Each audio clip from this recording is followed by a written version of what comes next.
you still have, they're not going to stop using convicted felon. Don't forget, Fani Willis is still out there, dude. And of course, Fani Willis and Nathan Wade are allowed to run around and shower themselves with illicitly obtained cash money and not put it in registers. Do you see? The irony of this may be my most profound thought of the day. The irony of this cannot be lost on you people, and it shouldn't be. Willis and Wade are The Crusade Channel. Talk radio the way it should be. Broadcasting live from Madisonville, Louisiana, and streaming 24/7 at crusadechannel.com.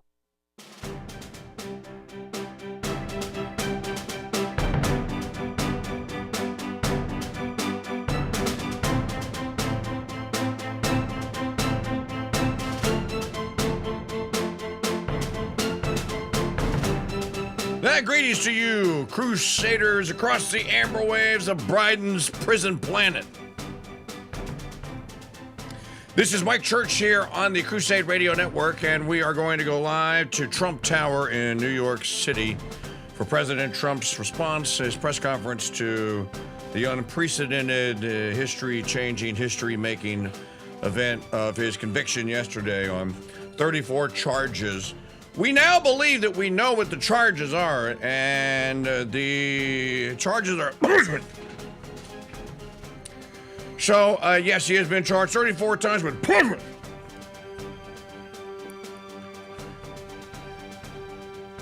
We will await the president's reaction. I'm going to be joined by Richard Barrett, host of the weekend edition of the Barrett Brief, and Mike Parrott, host of Parrott Talks. As a matter of fact, let's go right to the Dude Maker hotline here.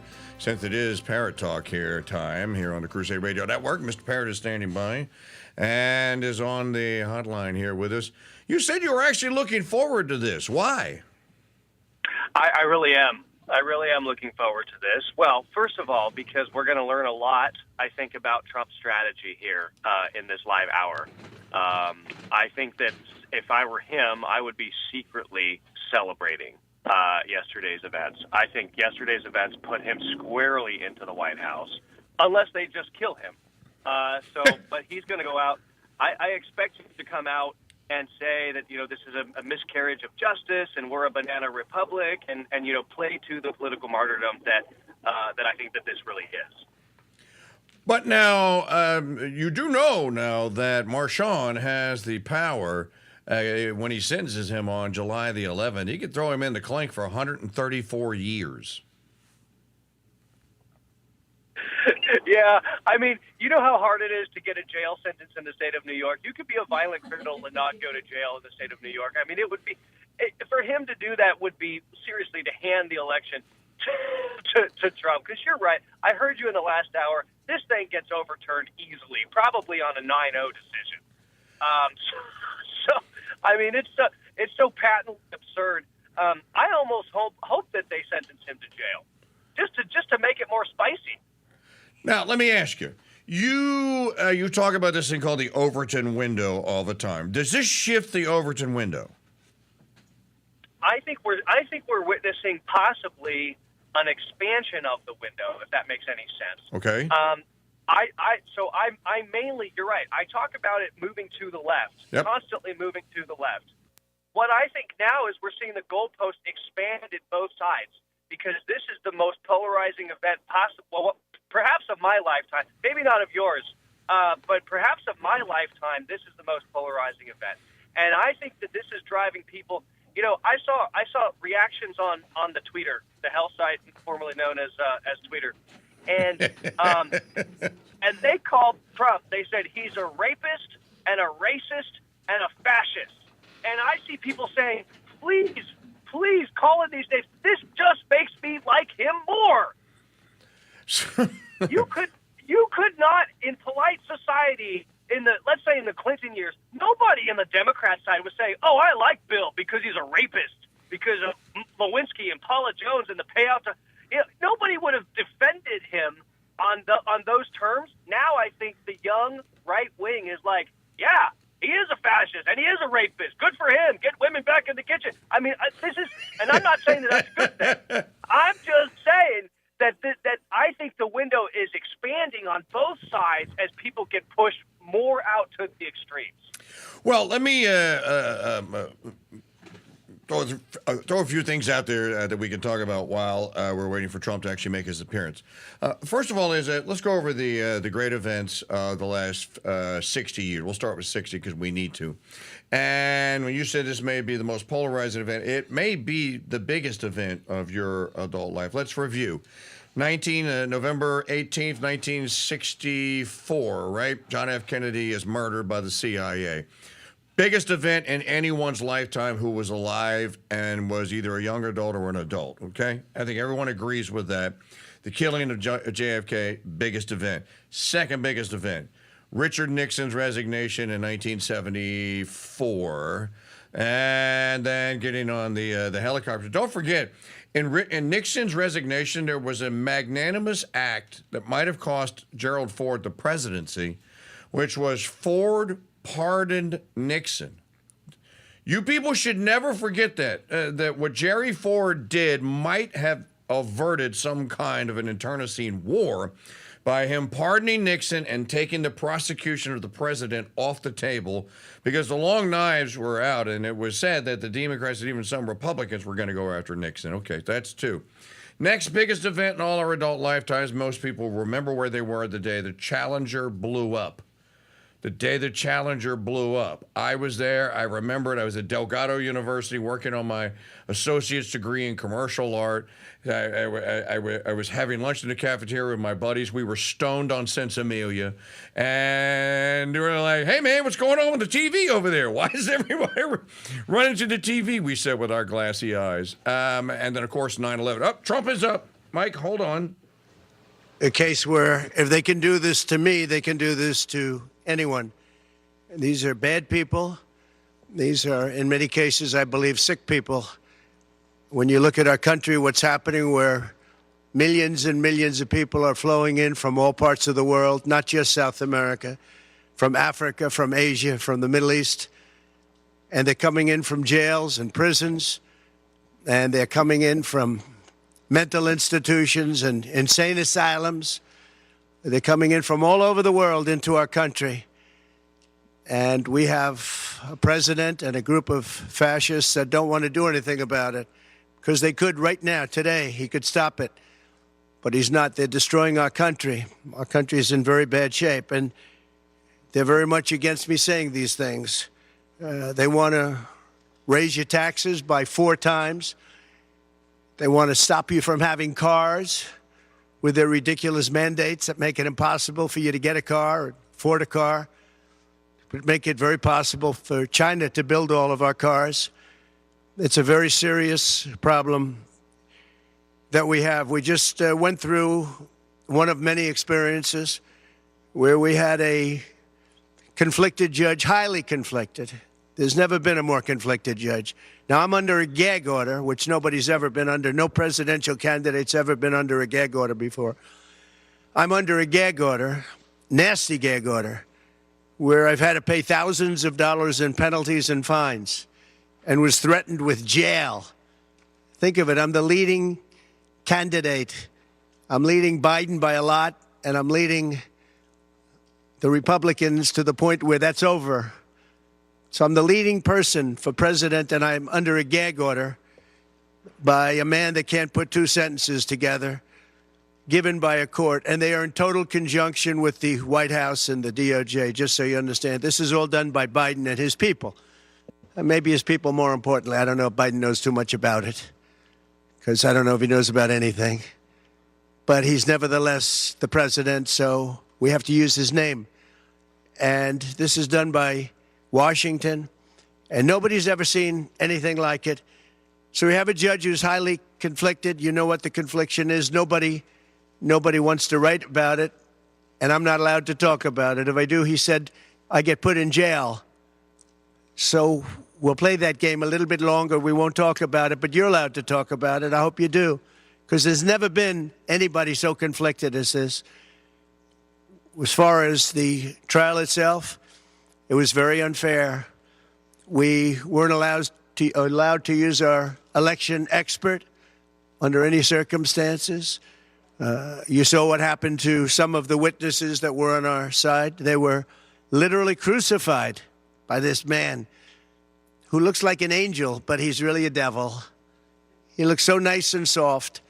People say, oh, he seems like such a nice man. No, unless you saw him in action. And you saw that with a certain witness that went through hell. And when we wanted to do things, he wouldn't let us do those things. But when the government wanted something, they got everything. They got everything they wanted. It was a rigged trial. We wanted a venue change where we could have a fair trial. We didn't get it. We wanted a judge change. We wanted a judge that wasn't conflicted. And obviously he didn't do that. Nobody's ever seen anything like it. We had a DA who was a failed DA. Crime is rampant in New York, violent crime. That's what he's really supposed to be looking at. Crime is rampant in New York. Yesterday in McDonald's, you had a man hitting him up with machetes, a machete. Whoever can imagine even a machete being wielded in a store, in a place where they're eating, and he's going rampant. And Bragg is down watching a trial on what they call crimes. They're falsifying business records. That sounds so bad. To me, it sounds very bad. You know, it's only a misdemeanor, but to me, it sounds so bad. When they say falsifying business, that's a bad thing for me. I've never had that before. I'm falsifying. You know what falsifying business records is? In the first degree. They say falsifying business records. Sounds so good, right? It means that legal expense. I paid a lawyer, totally legal. I paid a lawyer a legal expense. And a bookkeeper, without any knowledge from me, correctly marked it down in the books. A very professional woman, highly respected, she testified. Marked it down in the books as a legal expense. So a legal expense, paid a lawyer, is a legal expense in the books. It's not sheetrock, construction, or any other thing. It's a legal expense. Think of that. This is what the falsification of business records were. And I said, what else are you going to call it? What else are you going to call it? Now, I would have testified. I wanted to testify. The theory is you never testify, because as soon as you testify, anybody, if it were George Washington, don't testify, because they'll get you on something that you said slightly wrong, and then they sue you for perjury. But I didn't care about that. I wanted to. But the judge allowed them to go into everything that I was ever involved in, not this case, everything that I was ever involved in, which is a first. In other words, you could go into every single thing that I ever did. Was he a bad boy here? Was he a bad boy there? And my lawyer said, what do you need to go through? And all you wanted to do is testify simply on this case, because I would have loved to have testified. To this day, I would have liked to have testified. But you would have said something out of whack, like it was a beautiful sunny day and it was actually raining out. And I very much appreciate the big crowd of people outside. That's incredible what's happening. The level of support has been incredible. So the whole thing is legal expense was marked down as legal expense. Think of it. This is the crime that I committed, that I'm supposed to go to jail for 187 years for. When you have violent crime all over this city at levels that nobody's ever seen before, where you have businesses leaving, and businesses are leaving because of this, because heads of businesses say, man, we don't want to get involved with that. I could go through the books of any business person in this city, and I could find things that in theory, I guess, let's indict him, let's destroy his life. But I'm out there, and I don't mind being out there, because I'm doing something for this country, and I'm doing something for our Constitution. It's very important, far beyond me. And this can't be allowed to happen to other presidents. It should never be allowed to happen in the future. But this is far beyond me. This is bigger than Trump. This is bigger than me. This is bigger than my presidency. And the people understand it, because I just see a poll just came out, the Daily Mail. That was the first one, came out, was done last night right after the verdict, where I'm up 6 points. 6 points from what we already were. We were leading fairly substantially. We're up 6 points in the Daily Mail poll. Now, maybe other polls come out and it says something differently, but a lot of people have predicted it because the public understands, and they understand what's going on. This is a scam. There's a rigged trial. It shouldn't have been in that venue. We shouldn't have had that judge.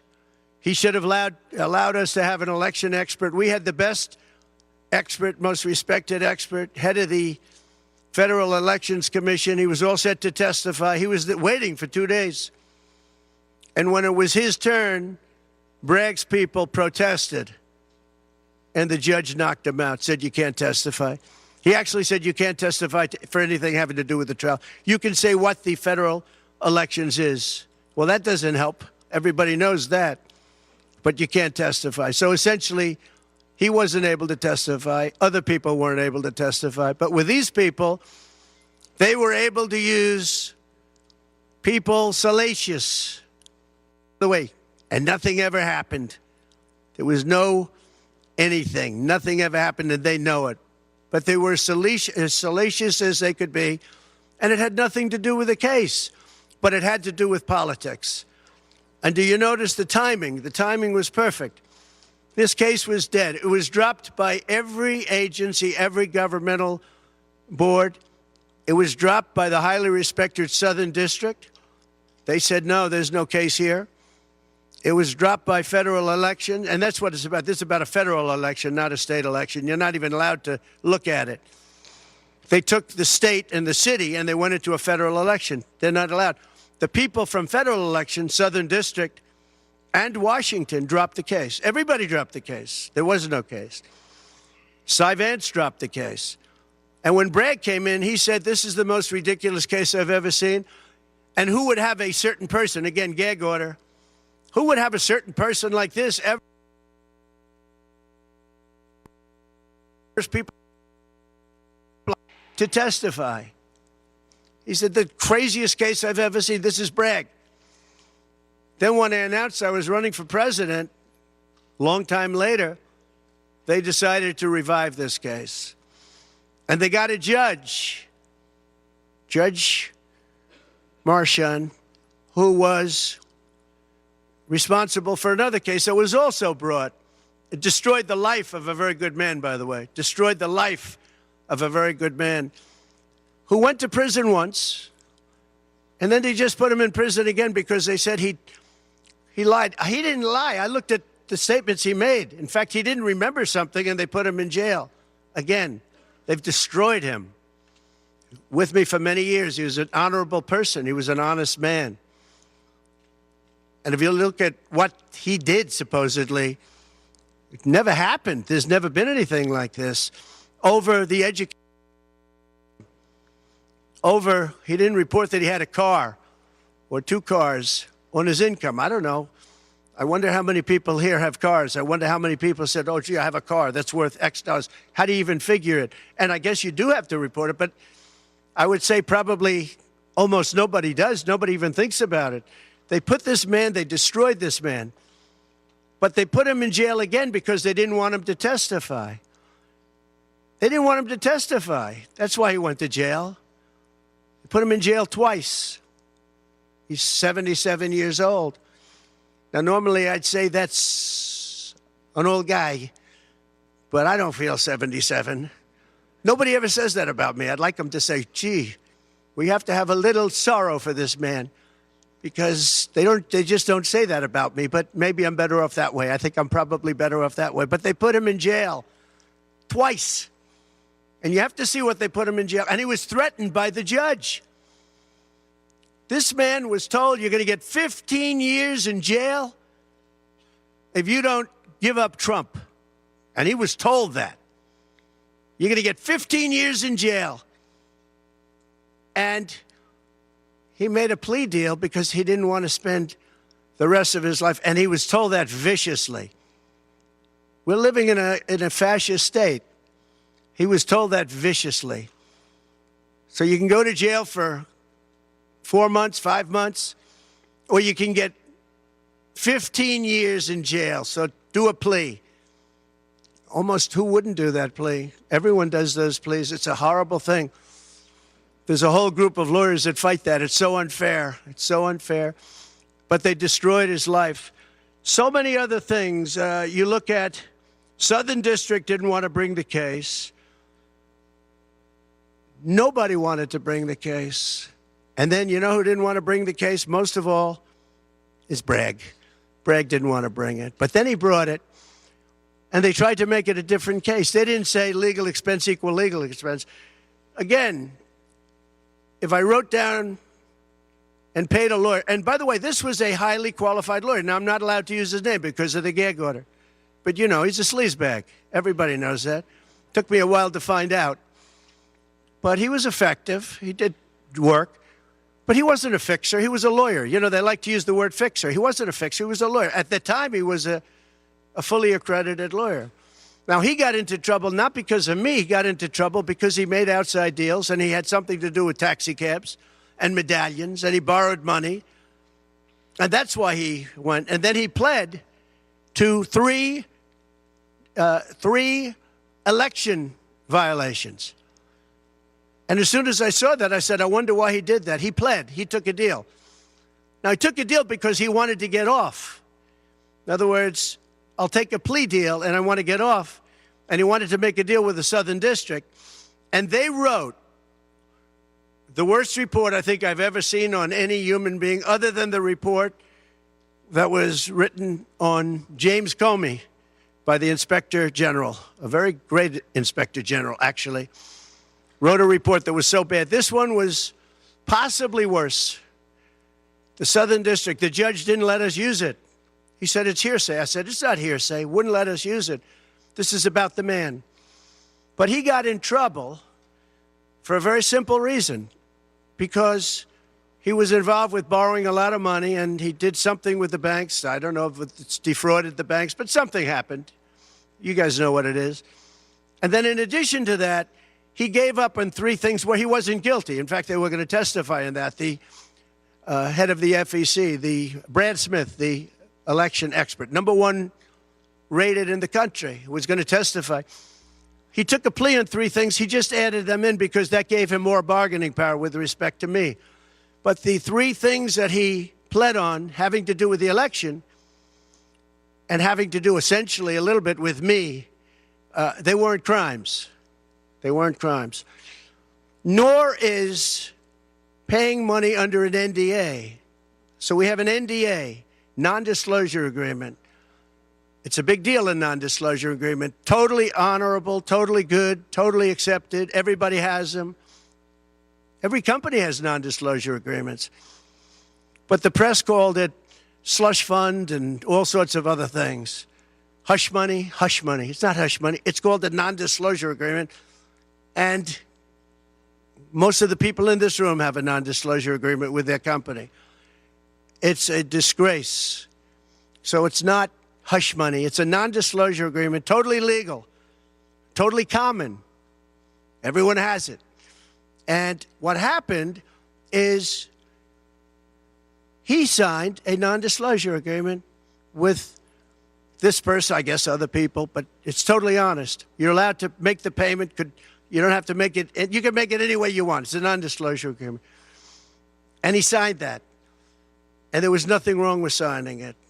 And this should have been a non-case. And everybody said it was a non-case, including Bragg. Bragg said, until I ran for office. And then they saw the polls. I was leading the Republicans. I was leading the Democrats. I was leading everybody. And all of a sudden, they brought it back. It's a very sad thing that's happening in our country. And it's a thing that I'm honored. In a way, I'm honored. It's not that it's pleasant. It's very bad for family. It's very bad for friends and businesses.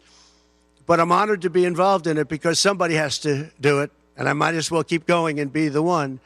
But I'm very honored to be involved because we're fighting for our Constitution. The money that was paid legally. There was nothing illegal. In fact, the lawyer in creating the NDA, because at that time he was a fully accredited lawyer. He wasn't a fixer. I never thought of him as a fixer. the media called him a fixer or the prosecutors called him a fixer. He was a lawyer, and he was fairly good. Later on, I didn't like what he did. I didn't like, for instance, I didn't like that when I became president, he went around and made deals with companies. When I heard that, he was gone. He was gone. And he had payments coming to him, and a lot of this involved things that are very simple. There was nothing wrong. This was standard stuff, all standard stuff. Everything involved was standard. There was no crime here. In fact, I just watched a couple of the reports. You watched Jonathan Turley, Andy McCarthy, Greg Jarrett. You look at all of these people, Mark Levin, all very talented people, great people, many more. And they don't know me, essentially. They don't know me. They're legal scholars and experts. But I look at them. I watched Turley this morning saying, there's no crime here. Everybody says there's no crime here, except for this DA that's got the city out of control with crime. It's absolutely out of control. So we have an NDA that was signed. We have legal expenses. And here's the thing on legal expenses. You have 100 where they say, they do a charge. I just recorded this out. Falsification of business records in the first degree. It sounds so bad. I said, wow. And even my own lawyers, I get very upset with them because they don't say what it is. They say, well, falsification of legal records is only a felony. Well, that's a lot. Is only they say a misdemeanor. But they try and bring it up to a felony if there's 2 crimes. They have all these different things. The other thing is they missed the statute of limitations by a lot because this was very old. They could have brought this 7 years ago instead of bringing it right in the middle of the election. So they missed the statute of limitations. They did everything. Now, let me give you the good news. The good news is last night, we just got a report this morning, in the history of politics, I believe, maybe I'm wrong, somebody will find that I'm wrong, maybe, but I don't think so. They raised with small money donors, meaning like $21, $42, $53, $38, a record $39 million in about a 10-hour period. No, think of that. I like those people.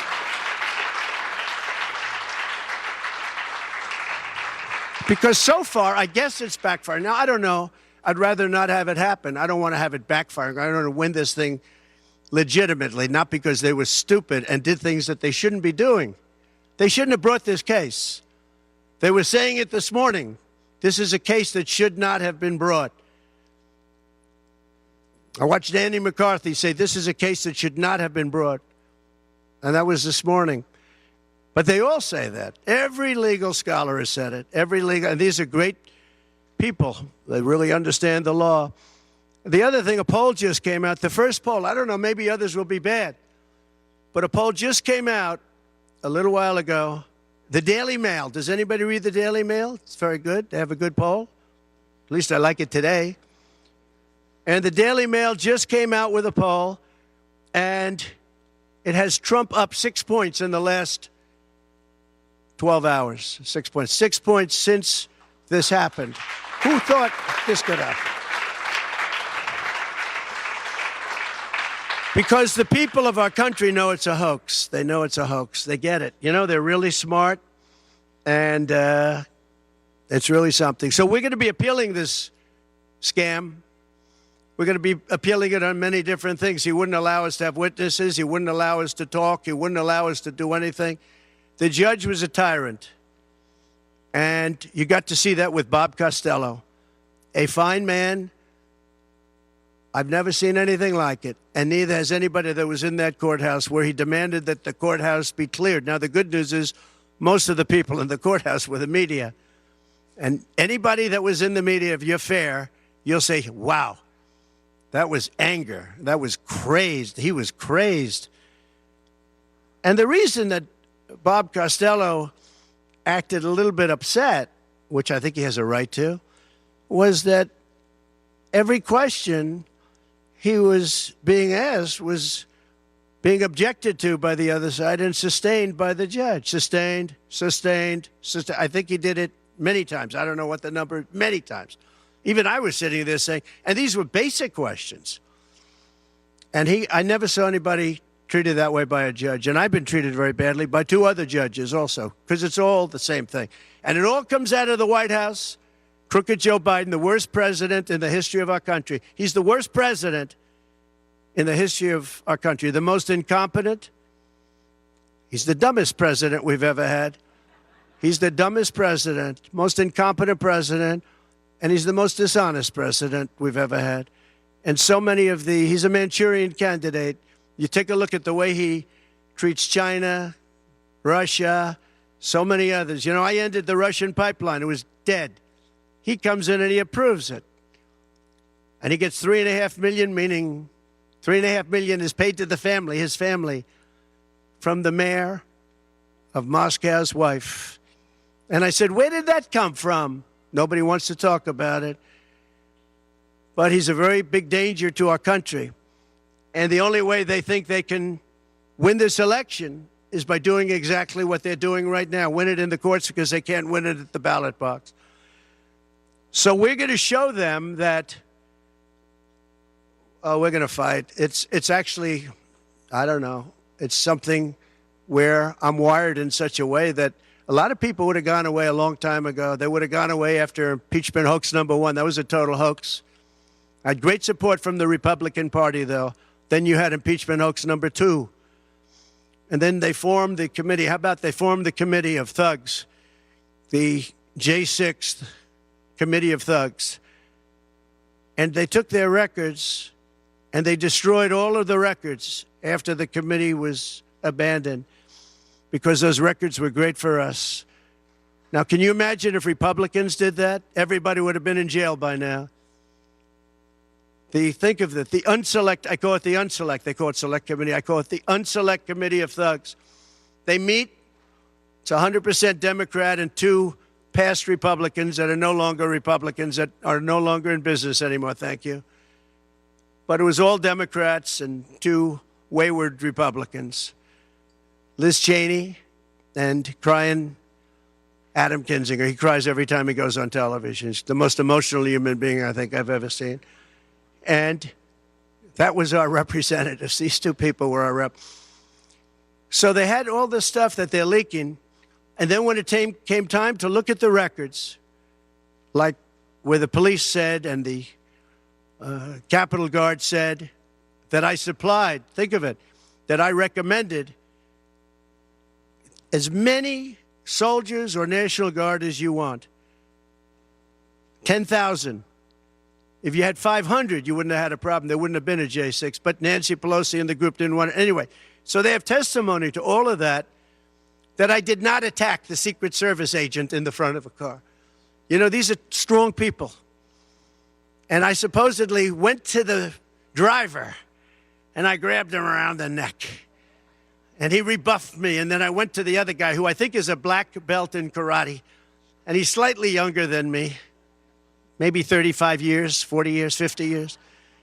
And I grabbed him around the neck and said, he's a black belt in karate. They know how to get somebody from around their neck. They would have gone like this, and that would be the end of that. Actually, I had a friend that said, you shouldn't dispute that. That makes you look like the toughest cookie we've ever seen. You should have let that go on. But the fact is, it never happened. It was all made up. And that was proven to be made up.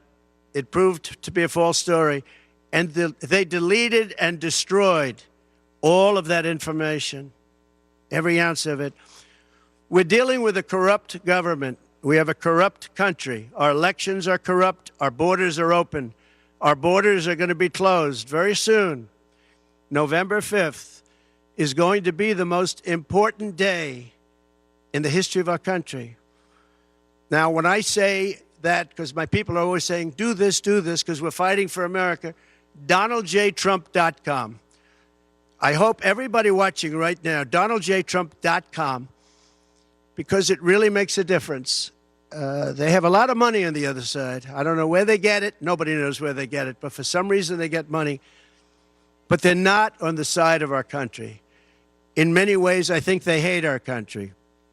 Who on earth can want open borders where people are allowed to pour in from countries unknown, from places unknown, from languages that we haven't even heard of? We have people sitting in schools with languages where very few people have ever even heard of these languages. It's not like Spanish or French or Russian. Languages unknown. We have people coming from corners of the globe, and many of them are not good people. Many terrorists, record levels of terrorism, record levels of terrorists have come into our country. Record. They've never seen anything like it. You know, there was a report that in 2019, I don't believe this, by the way, the media gave it, and it was good for me, believe it or not. They said in 2019, there were no terrorists recorded that came into our country. I don't believe that. I don't think that's possible. But 2019 was a Trump year. I don't believe that that could be possible. But they said no terrorists came into our country. So let's say it was close. Let's say it was close.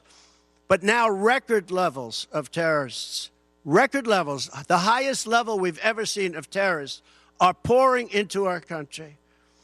You have China with just in the last few months, 29,000 people came in, and I looked at them on a line, and they look like perfect soldiers. They're almost all male, from 19 to 25. It looks like a recruiting exercise.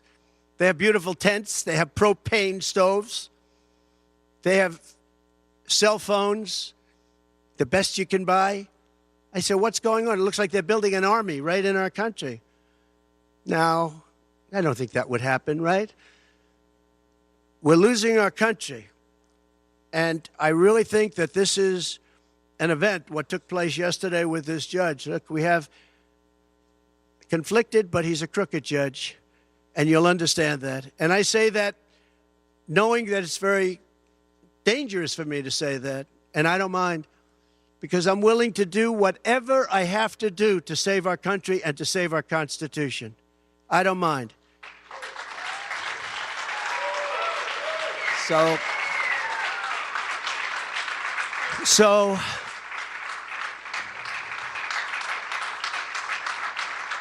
thank you. So we will continue the fight. We're going to make America great again. Very simple. When people fight MAGA, they say, we're going to fight. I watch Biden. We're going to fight MAGA. We're going to stop MAGA. It's make America great again. That's all it is. MAGA. Make America great again. Our country's in serious trouble. We owe $36 trillion. We were energy independent for the first time ever. And now we're begging Venezuela for oil. One statistic you have to hear. Venezuela was crime-ridden. Caracas, the cities, crime-ridden. 3 years ago. They just reported a 72% drop in crime in the last year because all of their criminals, most of them, and the rest are coming in now, the ones that didn't come in. In Venezuela, their prisons have been emptied into the United States. Their criminals and drug dealers have been taken out of the cities and brought into the United States. And that's true with many other countries. The Congo has just released a lot of people from jail. Congo, Africa, just released a lot of people from their prisons and jails and brought them into the United States of America. This is what's happening to our country. And it's not sustainable by anyone. Little things like our kids can't have a Little League game anymore because you have tents and you have migrants living on the fields. That's the least of it. People are taking over our luxury hotels, migrants, and yet our veterans, our great veterans, are living on the streets like dogs. They're living on the streets. But migrants are living in luxury hotels and cities all over our country run by Democrats. So it's my honor to be doing this. It really is. It's a very unpleasant thing, to be honest. But it's a great, great honor. We're going to do what I have to do. I'm going to do it. And the support has been, that's why I mentioned the number of $39 million. That's why I mentioned we're up 6 points. And we went up a lot over the last month because everybody saw it was a rigged deal. It was a rigged trial. But we're going to make America great again. We're going to make it better than ever before. November 5th, remember, November 5th is the most important day in the history of our country. Thank you very much, everybody. Okay, So the president talked for about not what many people were expecting. Some people were expecting him to come out and give a Ronald Reagan-esque scripted speech to decry the iniquity of it all and cite instances in history and maybe lay a little strategy out. Mike Parrott, I don't know. You said you were going to get a head start on his next move.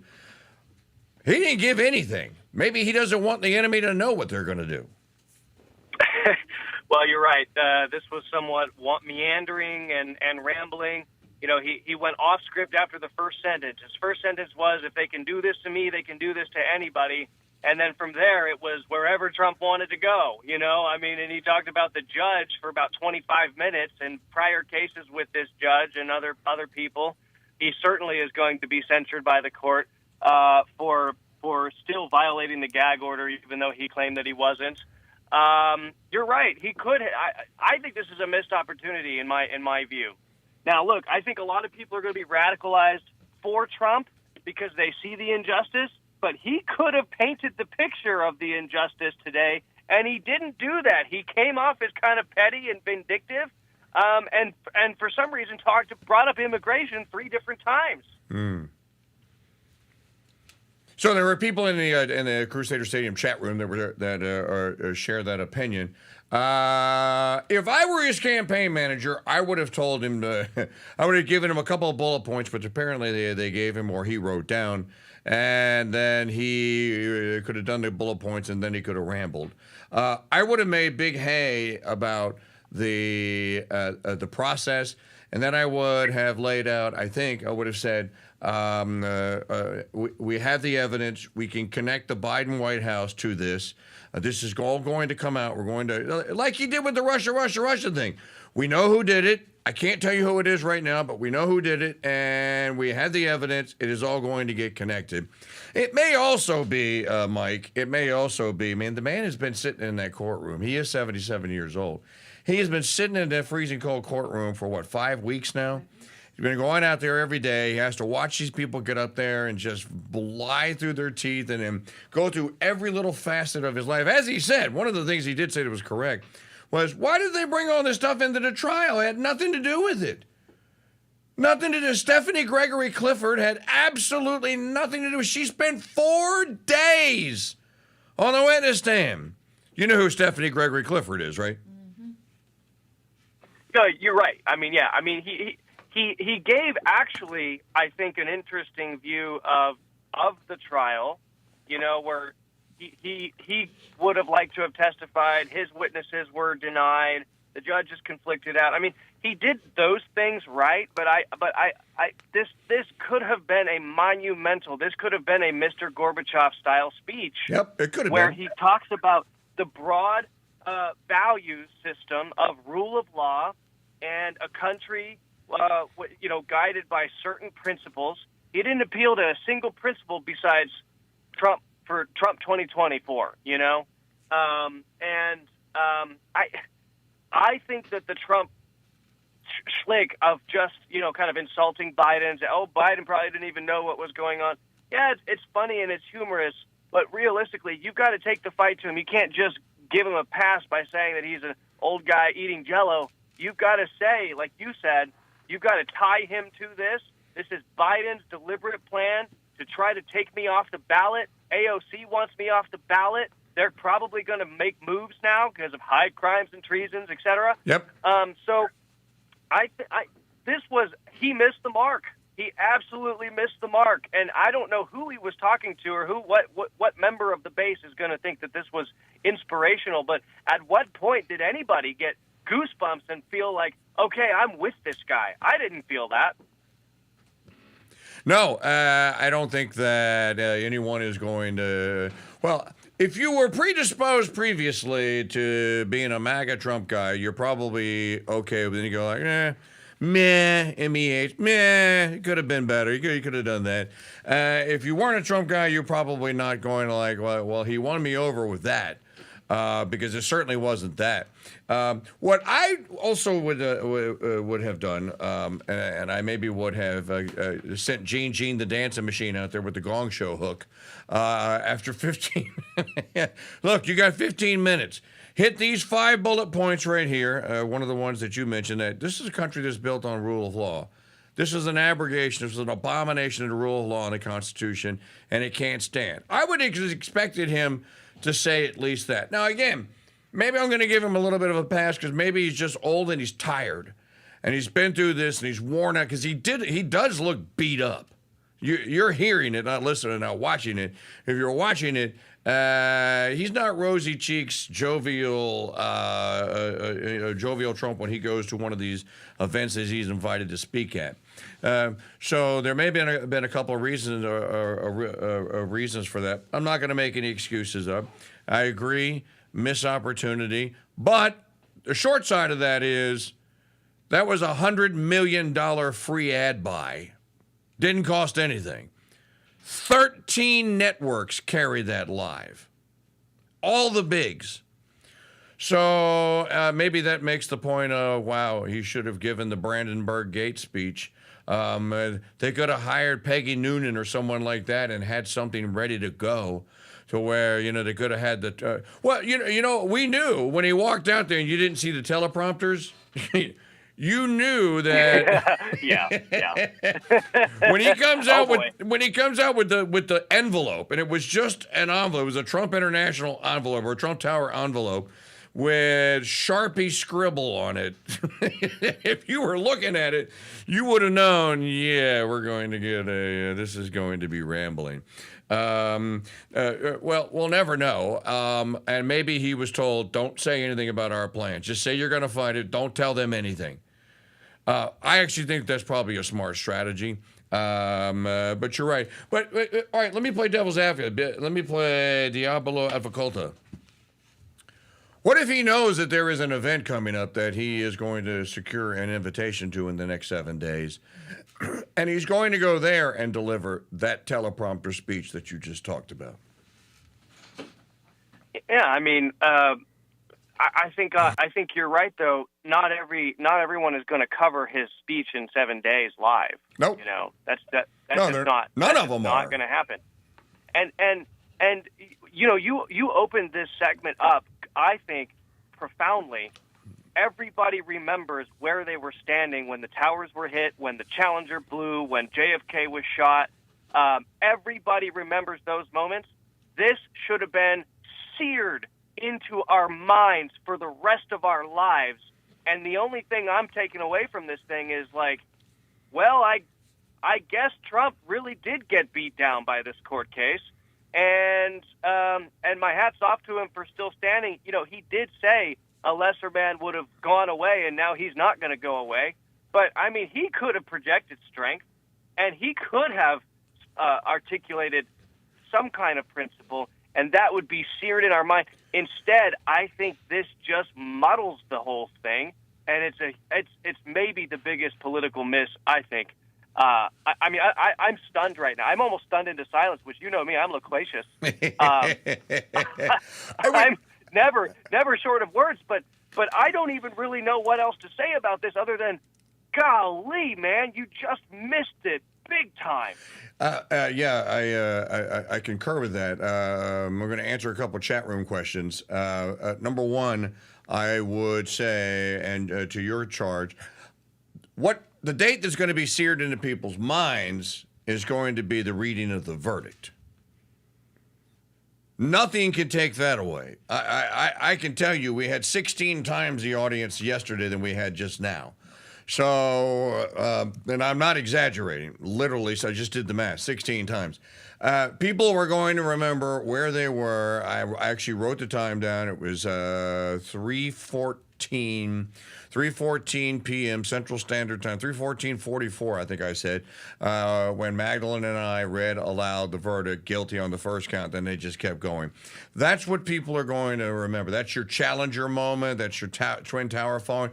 And by the way, since the Twin Towers have fallen, there is not I remember where I was on that day. The next thing that comes closest to it might be Hillary getting beaten. Certainly wouldn't be Obama's election. It wouldn't be Obama's second election. It might be the night that Hillary lost and phoned it in the next morning. Could also have been the anniversary of the Epiphany with people taking selfies. But that doesn't, in my mind, it doesn't rise to the level of the Challenger and all those other events. So I think that the conviction is actually the date that they will remember. But yeah, missed opportunity. But then again, Mike, he's missed a lot of opportunities this year. And he's made a lot of blunders. I mean, dude, don't go in public ever again and talk about that damn vaccine. Yeah. Don't ever do it again. No, you're right. You're right about that. You know what he could have said? I didn't lock up Hillary. I didn't lock her up. Profound I talked point. about locking her up, but I didn't do it.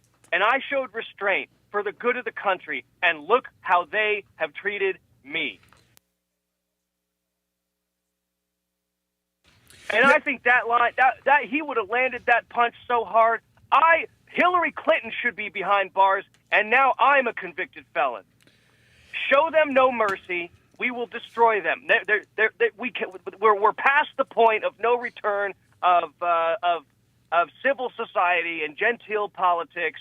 I am the guy who will burn this place down. That's what he should have said. Somebody says Hillary Clinton starts selling "She Was Right" mugs after Trump verdict. Now let's take this on another arena, Mike. This is Mike Church here with Mike Parrott. You should be listening to the Parrott Talk, so it's just me kind of guiding the traffic, if you will.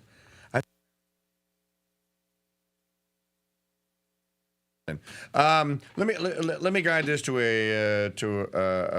another area here.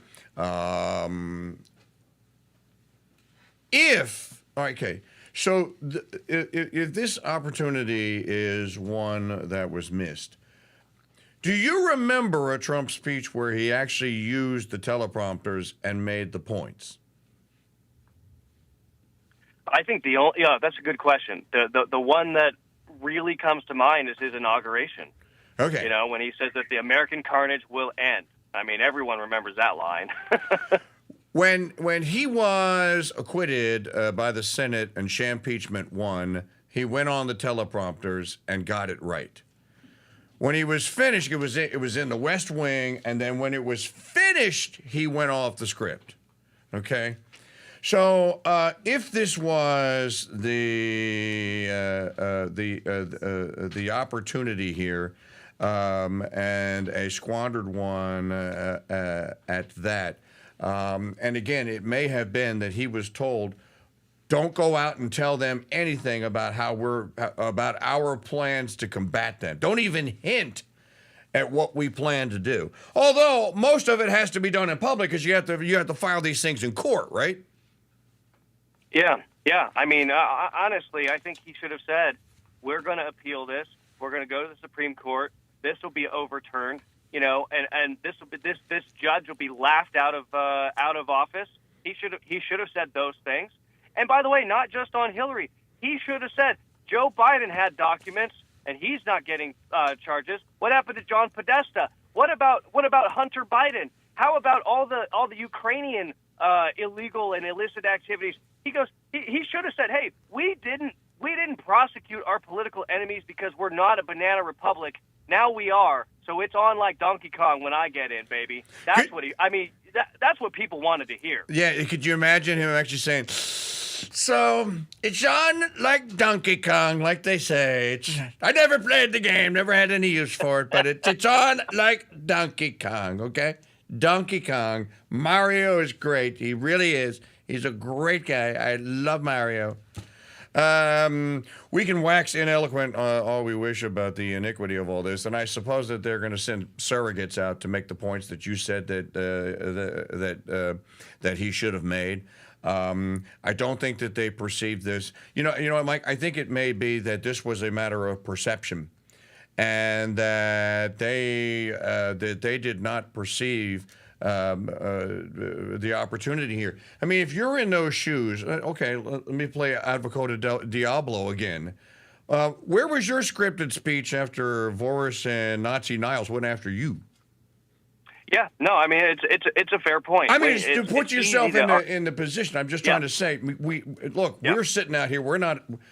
They haven't come after us yet. They actually went after him and got him.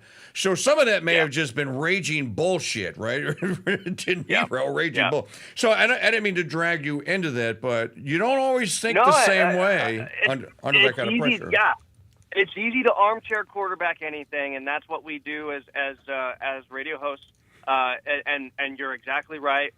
None of us have felt the pressure that this man has been under. It's incredible that he has survived the litany of attacks that he has survived in his 77th year on Earth, the flat Earth. And by the way,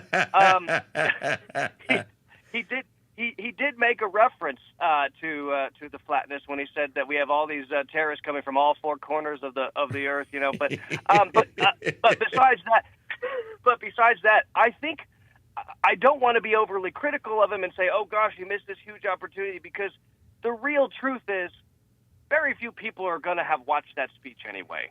And most people are going to say, and I think in the black community and in the Latino community, they're at work or they're doing other things and they're not watching the speech. They're just like, hey, my man Trump, they got him. And there's no justice. And I think there is a sleeping giant that is being awakened. I go back to what I said in the beginning, which is he's going to win. I mean, this is the best political news for him if he can stay out of jail. Okay, so we got a couple of minutes left before Hillary gets here with Mike Parent. Let me ask you. Hannah Arendt wrote a book about the origins of totalitarianism. I read it aloud. One of the chapters, half a page from a chapter today. This is exactly what was going on. Show trials were part of the Stalinist agenda. That's how Stalin got rid of enemies here.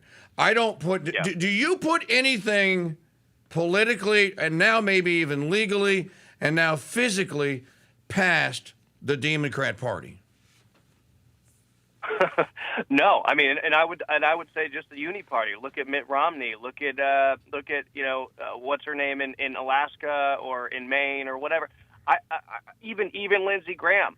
I would say that is exactly the analogy that we're witnessing right now. Is the soft Stalinization of our country. It's not just about the show trial. It is about shaming your political enemies in public. That was Mao really was good at that. Yes. I mean, he would drag you out into the public square and you would be naked and beaten and you would confess your crimes. False confessions, false trials. This is all part of the implementation of communism. This is absolutely Stalinist, King Dude, and you are exactly right to bring that up. That is what and he should have made that point. Yes, he should have. Instead, he said it's fascist. Okay, well, listen, the fascists were against the communists. Call it communism. Call it what it is. Most people don't understand good fascist, bad fascist. Good fascist, bad fascist. Because they haven't heard of it before. One more thing. I had a caller, an old friend of mine. His name is Kurt Wallace. That's his Americanized name. His actual name is Kurt Azaroff. Kurt Azaroff's grandfather was on the boat, landed at Ellis Island in 1952, 12 families behind the Romanovs. And Kurt gave us a testimony today. He goes, Mike, my grandpa told me all about this. I had the family records. This is what they did. This is what Stalin did to families like mine in Stalinist Russia. He goes, the show trials, this is all part of how they do it. And to see this happening here, and he goes, I am genuinely and honestly afraid. Now, that's coming from a man whose grandfather survived Stalin. Yeah. Yeah, I mean, if God help us. If Alexander Solzhenitsyn were alive today, he's the Nobel laureate who gave the famous speech at Harvard in the 70s saying that we were becoming Marxist. In the 70s, if he were alive today, he would be a leading vocal voice saying exactly that. I've lived through this. This is what you're witnessing. It's hard to perceive it when you're the boiling frog in the pot. You know, it's hard for us to see it contemporaneously with what we're going through. It takes really deep insight to be able to point out exactly what it is that we're living through, and that, I think, is what we are living through. No, I agree. It is a sad day for the United States of America, but maybe we should pull up the Bill Pullman speech from Independence Day, or maybe even the Ed Harris speech. And I can't stand that communist. The Ed Harris speech from Apollo 13 when the guy from NASA comes down there, the head honcho, and he goes like, "Man, we got to figure out a way to tell the president of the world that we're going to lose our boys, this, that, and the other." And Ed Harris stops and goes, "With all due respect, sir, I believe that this could be our finest hour." Yeah, and they brought Apollo 13 home, right? So, all right. I will look forward to hearing what you got to say on Monday, my friend. Likewise. Thanks for honchoing this, sir. You better believe it. All right, that's Mike Parrott saying he's signing off, and so am I. So we can make way for the Friday edition of the Fiorella, of the midday show. Almost said Fiorella Files. Mike Church, you're signing off. Any news breaks out on this, we will break in for the remainder of the day or the weekend. Aaron Barker's live tomorrow. Richard Barrett is live tomorrow.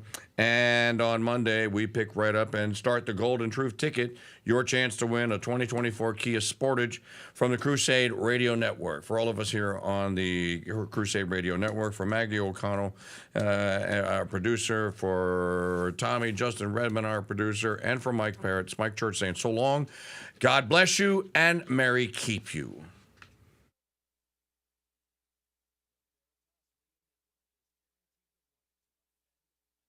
Agitate, shout, heresy, and entertain. You should start programming right now. Kind of like the cultural sewage served up on Bravo or CMT, only it's on 24 hours a day, except Sundays.